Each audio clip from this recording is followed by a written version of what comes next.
Police బండి మీద నిలబడి వీడియో తీసి ఎట్లా తీసిన అర్థమైతలేదు. ఎంత రేవంత్ రెడ్డి డ్రామా కావచ్చు. సేమ్ టైంలో వాళ్ళు అన్నేదో ప్రోగ్రామ్ పెట్టిండట, అదే టైంలో ఈమెని ఇక్కడ పెట్టి కౌంటర్ చేసేందుకు చేస్తున్నారు.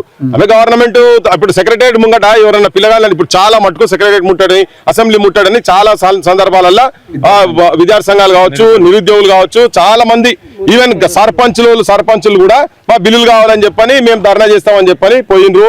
ముట్టడి కానీ ఆడిదాకా ఎవరిని పోనీయాలి, ఎవరు పోనిచ్చిరా, ఇళ్ళలో అరెస్ట్ చేసిరు. మరి ఒక్కదానికి ఎట్లా సెక్రటరియట్ ముంగట పోయేదాకా ఎట్లా అవకాశం వస్తుంది? ఆడ కూర్చొని నినాదాలు ఇచ్చే అవకాశం ఎట్లా వస్తుంది? ఆమె వరి చేతిలో పట్టుకొని షో చేసేటువంటి అవకాశం ఎట్లా దొరుకుతుందో మాకైతే అర్థమవుతలేదు. ముఖ్యమంత్రి నేను అడుగుతున్నా, బరాబర్ షో భయ్, షో కాకపోతే ఏమో సంపినోళ్ళు సంతాప సభ పెట్టినట్టు ఇది ఎక్కడ కథ? మా బొట్టలు నేను వస్తా ముఖ్యమంత్రి అంతసేపు కూర్చోబెట్టు, మరి నన్ను కూడా నన్ను ఇంట్లోకి వెళ్ళనియాడు ఆయన. నేను బంద్ అని ప్రకటించే ముందే ఇంట్లో అరెస్ట్ చేసిన మొగాయన కదా ఈయన రేవంత్ రెడ్డి.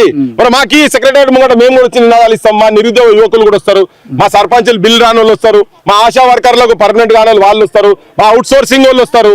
అవుట్ సోర్సింగ్ వాళ్ళు మీరు మేనిఫెస్టోలో పెట్టి పర్మనెంట్ చేస్తా అన్నారు కదా, ఏజెన్సీలు పెట్టి వాళ్ళని ఇబ్బంది పెడుతున్నారు కదా, వాళ్ళందరూ వస్తారు. రేపు పొద్దున సెక్రటరియట్ లో పర్మిషన్ ఏంది?